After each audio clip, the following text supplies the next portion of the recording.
Hi there and welcome to Real Talk Fitness with ANPT.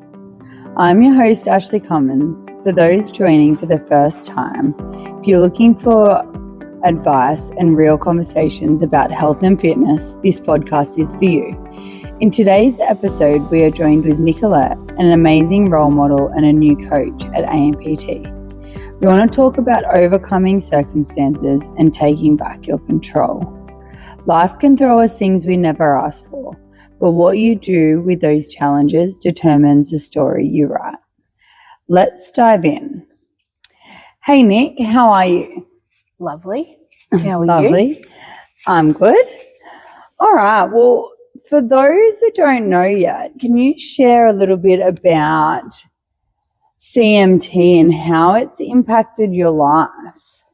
So CMT is a syndrome, I guess you would call it, that affects the peripheral nerves in your body. So effectively, the signals from my brain get interrupted as they travel down my arms and legs, and the signal dissipates. So my muscles in my hands and feet don't get signals, so they don't get bigger.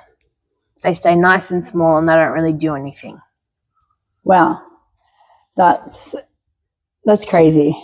Like, I actually feel like I've learned some things. I've read stuff about it, but the way you explained it, Yeah. that's crazy. So it's like electrical, like cable. Your nerves, Yeah. like the copper wire on the inside, has the rubber over the top to keep all the signal inside it.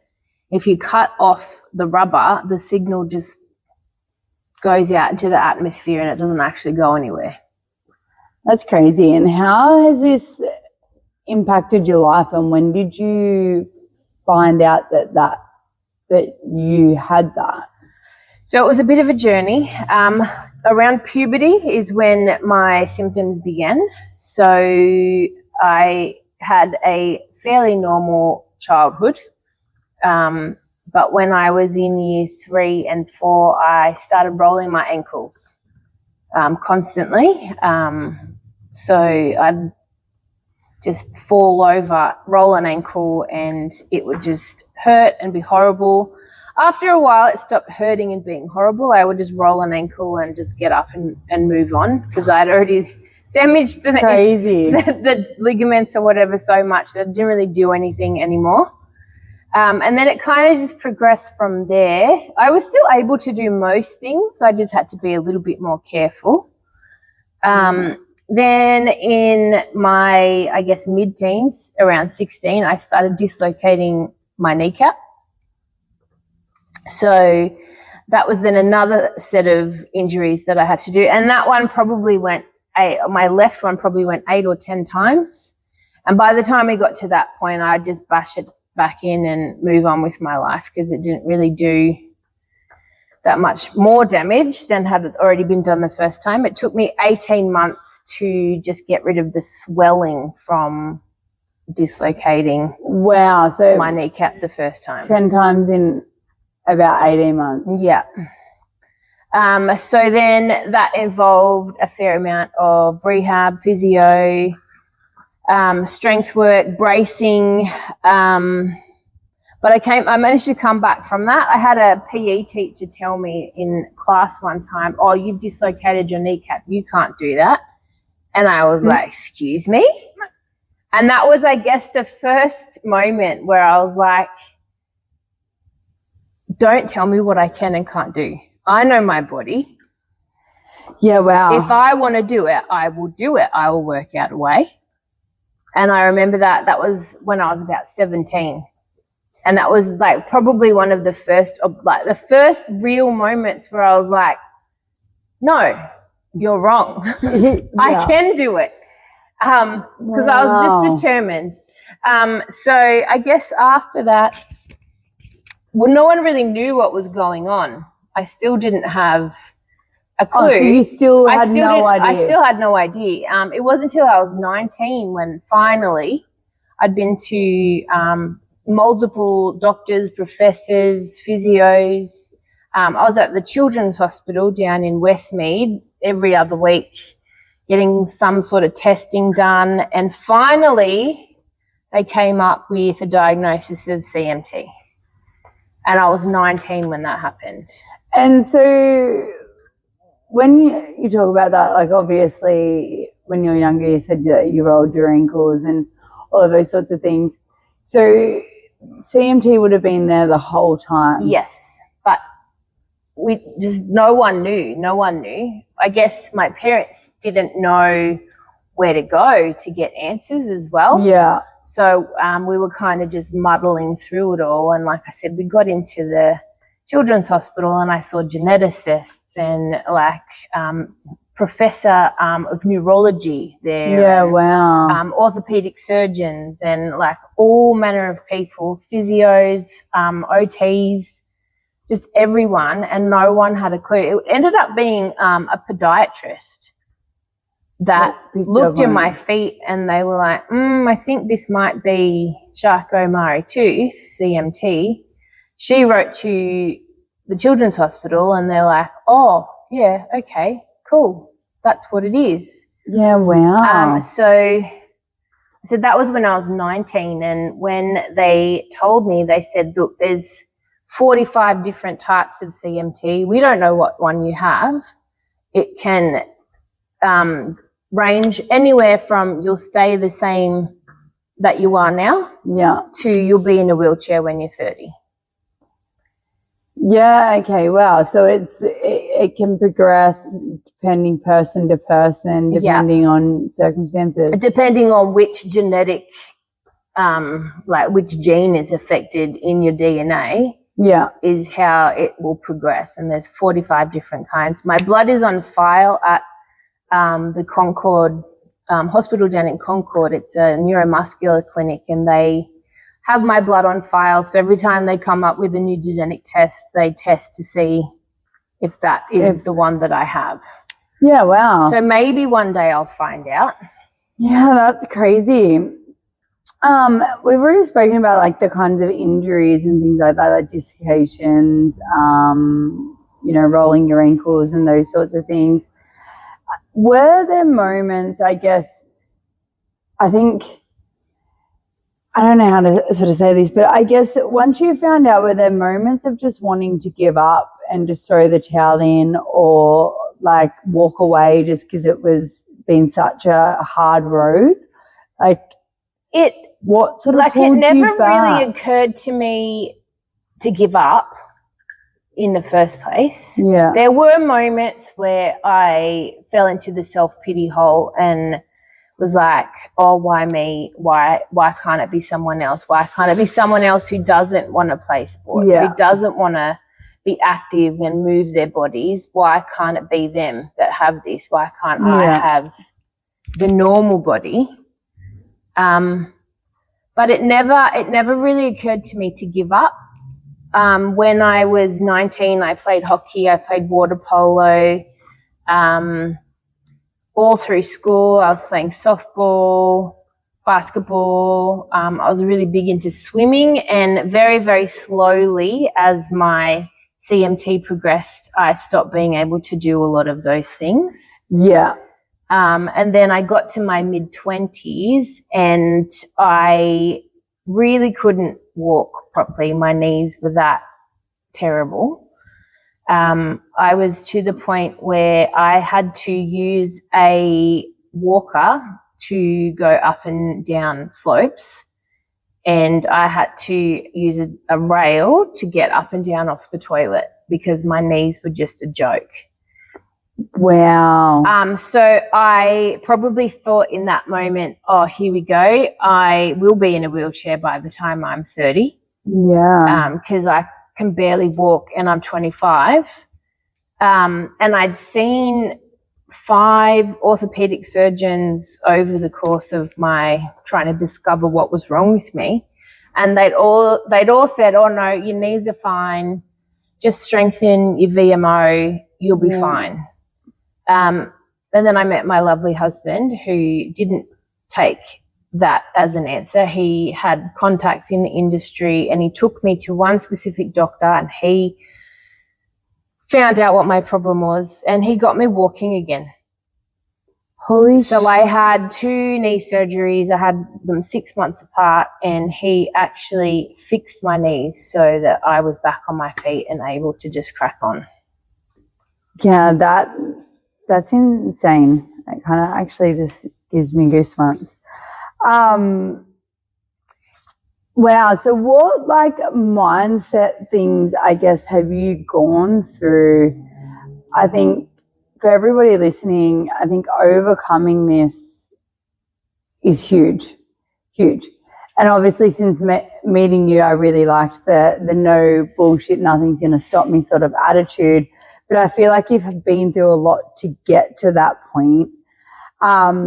What sort of mindset tips and stuff have you had to develop and lessons you've had to learn throughout this journey? Because I guess any point at that point could have just thrown in the towel, but you didn't. Yep. So as things were being taken away from me, obviously I couldn't run anymore, so I couldn't play the hockey, which I loved. I loved hockey, and I just couldn't do it anymore.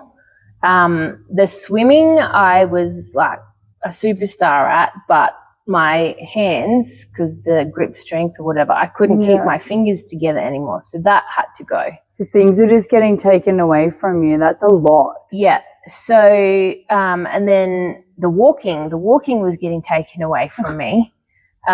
So I guess just trying to, I guess my mindset is just try and get the most out of life with what you've been given. Yeah. So as things were being taken away from me, I was like, right, well, I can't do that anymore. I'm going to find something else that I can do like a boss. Yeah. So I guess that's why I can do so many things. Like I took up sewing. Yeah. So I can sew clothes, which I think is pretty cool. I can build a deck. Yeah. So, yeah, so as things were being taken away, I guess I was just looking for avenues to gain some control back. Once I got my knees sorted and was ready to be active again, I found a CrossFit gym. Yeah. That was La Somme. That was back when 10 years ago almost. Yeah, that's crazy. So fitness kind of opened that avenue. Yeah, and it's fitness, but in a very controlled way. So obviously I roll my ankles, so I need flat floor, which in the gym, you have a flat floor. I'm really strong in my upper body, so I can build on that. I can't run, but I can bike. There's always a way around everything to get you where you need to be. Yeah. And I guess that's where it comes to that attitude, right? Like focusing on shit grows. When you focus on the things that are getting taken away from you, you could have spiraled, I guess, and played that victim mentality, but instead you flipped that coin and was like, well, I may not be able to do this, but it doesn't mean that I can't do anything at all. Correct. Which I think is amazing, and it's an amazing fit for our community, which is why we love you so much coming on to coach, because coaching people through that, the resilience, the growth, that's all part of this journey. Like, adapt and overcome. Literally. 100%. And what does taking back your control mean to you? So, you know, obviously, as you said, you don't know exactly what sort of CMT you have. You know, you're over 30 and you're still walking. You know, you're about to tackle farm jam comp and high rocks and all these crazy things. What does taking back your control mean to you? Like how, I guess, you know, getting through each day and not knowing, you know, what the next curveball is going to be. What does that mean to you? Like, and how, I guess, what advice can you give to other people that might feel that they're in the same position, whether it's just an injury or whether it's, you know, whatever that life is throwing at them? What advice would you give to them? I guess in my brain, you never get given, the universe doesn't give you more than you can handle. So if you're getting given the shit, it's because you can handle the shit. Yeah, I would 100% agree with that. So I just feel like, okay, this is just the next thing. Like I can get past this, and it actually becomes a challenge, like a mindset challenge. You're like, right, well, I don't know where the next hurdle will be. I'll just keep on trucking until we get there, and then we'll work out how to deal with that one. Yeah, as well. No, it's literally amazing, and I think anyone that tunes in and listens to this podcast, like I know that I got goosebumps a couple of times through that, only because I get it. Like, you know, we literally, I always talk about in multiple podcasts that I've done prior to this, is a victim mentality, and taking back control, taking ownership. And I feel that life's throwing you curveballs, but not once did you go, that's it. Like there's nothing else that I can do. You just flipped it, focused on what you could do, and thrived. Like, and look at where you are now. Like, fuck, holy shit. Who would have thought? Well, yeah, 100%. And like now you have the opportunity to, and like I hope a lot of people listen to this, because now you have a opportunity to inspire others. And I don't think it's just physical. Like I've always said, even when I opened this gym, that it's not about what our body can do, it's what our mind allows our body to do. Every single person's capable of pushing their limits. It's just how strong and capable their mindset is. Would you agree with that? 100%. 100%. I just I've had a lot of people help me over the years to gain back some of the things that I've lost. Yeah. Like when I had my back injury, when I was pregnant with my third baby, and lost, I slipped a disc, L5S1, when I was 7 weeks pregnant, and I did it bad. Like I lost complete feeling in my left leg, control of my foot, my knee, and my hip. I lost feeling of my pelvic floor. And I was put on 6 weeks bed rest so that I didn't lose my bladder and bowel function. And because I was pregnant, no one wanted to touch me. I couldn't get treatment. I just had to take Panadol and sit on a hot water bottle, and just, it hurt. It hurt a lot. But also, wow. I knew that it wasn't going to be forever.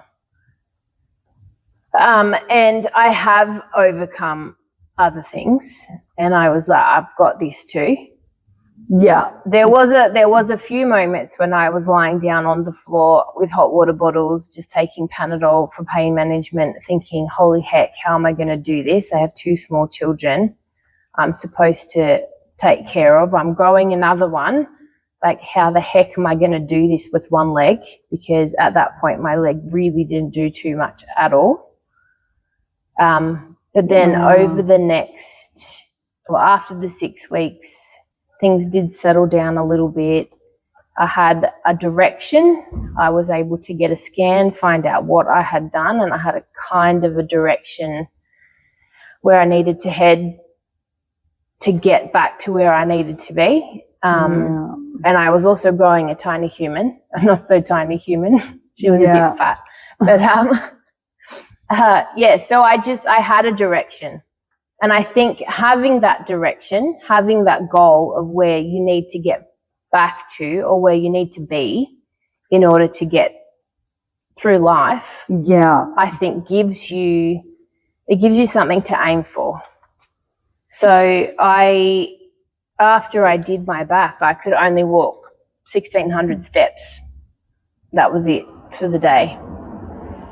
And then and looking after 2 little humans and growing a third, and then the newborn came along, and so I had 3 little humans, and I was still only managing to do 3,000 or 4,000 steps by that point a day, and that was it. I was done, could do no more steps. Wow, this is absolutely inspiring. And then I very, very slowly started to aim for more. Just get that few more steps each week. All right, we're going to aim for 4,000 this week. Right, we're going to aim for 4,500 this week. Right, we're going to aim for 5,000 this week. And my nerve, it sort of got a little bit better. I regained the strength in my knee and my hip. Yeah. So I was able to then start doing stairs again a little bit. And then I worked on that and I built the strength back, and it did take a very long time. But I got there. I got back up to 10,000 steps a day, and I was like, right, I've got this. But I still had back issues because I had a separation from my giant baby in my abs. So then I had to have another surgery to fix that. But then after that surgery was done, my pelvis was stabilized, my lower back was stabilized. It was, again, another life-changing surgery. And then after my 6-month recovery period, I was ready to get back into it. And that's when I joined here. Yeah, wow. That's so inspiring. Like, I know that I know some of those stories, but I haven't known so many of them in depth. Like, how many surgeries have you had in total? I've just had the 2 knees and the abs. Yeah, but they're still major surgeries. Yeah. That is crazy. And I think going back to what you just said then, step by step, it's like we tell people that, but I think hearing it from your side, not just, with people that come in that just want weight loss or whatever else, like I think what's so inspiring about yours is it's your quality of life too. It's like, I guess we have a lot of people that come in that, have injuries or have had surgeries and just think that that's how they're always going to be, and they're battling it and they're almost going to settle for it, where, what you just said then, step by step, and not comparing to, like, would you say that's helped your journey? Because I feel like when you do have these setbacks, it's really important not to compare yourself to where other people are, and it's more about you and your journey. I feel like when you do have these setbacks, it kind of takes the pressure off to compare yourself to other people, because my body is not like other people's bodies. So it takes the pressure off a little bit, because I can look at people and go, wow, how amazing are they doing? Like, that's so good, well done to them. And then I'm doing my regressed versions of exercises, but that's really good for me, like, because my body is not like their body, and like I'm working just as hard as they're working. It's just that I have to do a regressed one because I have muscles that don't work. Yeah, and I think people need to hear that. Like, if anyone tunes in today, I feel like hands down, you just said it so well. I think people need to hear that, because I think, when they do get setbacks, even if it is just little injuries, like, we're not getting any younger. I think, as I like to say, as we level up in life, not age, as we level up, I think, whether it's like I know I've done a wrist injury, like I've done ankles and stuff, but I feel that every time someone has a niggle here, they, get upset or they feel defeated. Whereas I'm sitting with you, that someone that's had, an ongoing, for over 10 years of injuries, and you haven't given up or had that mentality. So what advice would you give to those people that probably going to tune in listening that might have those niggles, like whether it's, bursitis in their shoulder, or whether, they might have, problems with their, like, Achilles tendon or knee problems, or just those, overuse as we level up, I guess you could say, or what would you say to them? Because I think you would have very practical advice from a different side of the fence. Yeah, so I choose not to dwell on the past. I choose not to think about the future. I just focus on the now and what I can do in the now that will benefit my future. So as a result of coming here everything in my life has got easier. Walking, picking things up off the ground, getting up and down off the chair, getting up and down off the toilet. Like, I don't even have to think about those things anymore, whereas before they're a bit of a chore. Yeah. So, like, coming in and just doing what you can do on the day will actually, whatever it is, help you and benefit you tomorrow. Yeah. And I think that's really important. And I guess the biggest takeaway that I think people can take away from this is that if it means that you have to regress in exercise, doesn't mean that you're not progressing. Like, I think that's the biggest thing as a coach that I've found. And I guess now you're on board as a coach, I feel like we're going to be able to inspire many and change more lives, because it isn't about, we're going to have setbacks. Everybody is, at some point.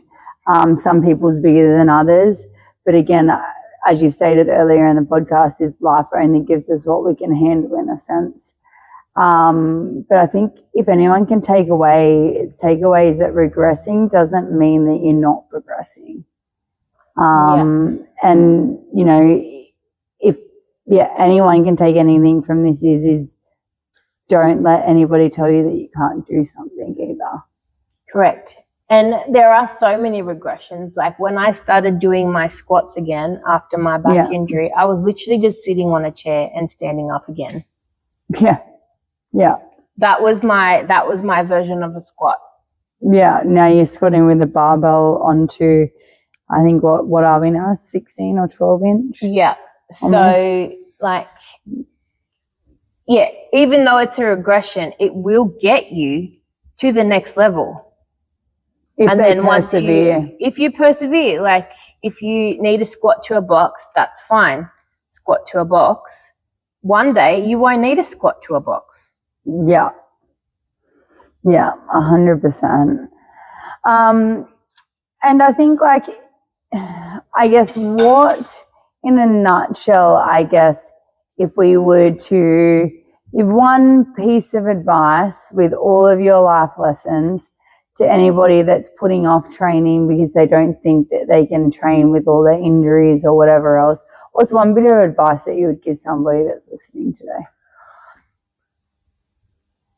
Just keep moving your body. I said, even if you're not moving currently, get up and go for a walk and just move. It will help, the whole rest of your future, if you're just doing something, even something little. And then look for the next thing after that something little. And progress until you are moving your body. Yeah. No, that's awesome. I really appreciate you joining today. I feel like talking about that, I feel, obviously it's deep and it's personal, but I definitely think a lot of people can benefit from hearing it from yourself. Like, we see you every day in the gym here, not giving up. And again, as I said, from the moment I met you, I really liked that mentality, because I get it.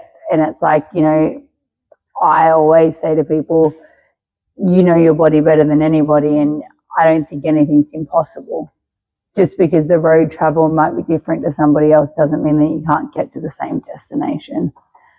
I really appreciate you joining today. I hope anybody that is listening has taken away something positive from overcoming circumstances and taking back your control, which was our main focus of today's episode. So thank you for joining me today, Nicholette. Welcome. And that's a wrap for today's episode of Real Talk Fitness with ANPT. We enjoyed having Nicholette on board and hearing it firsthand, how to overcome circumstances and take back your control. So if there's one thing that you guys can take away from this, is it's not going to stop you unless you let it. And it's step by step, day by day. Nothing is ever impossible.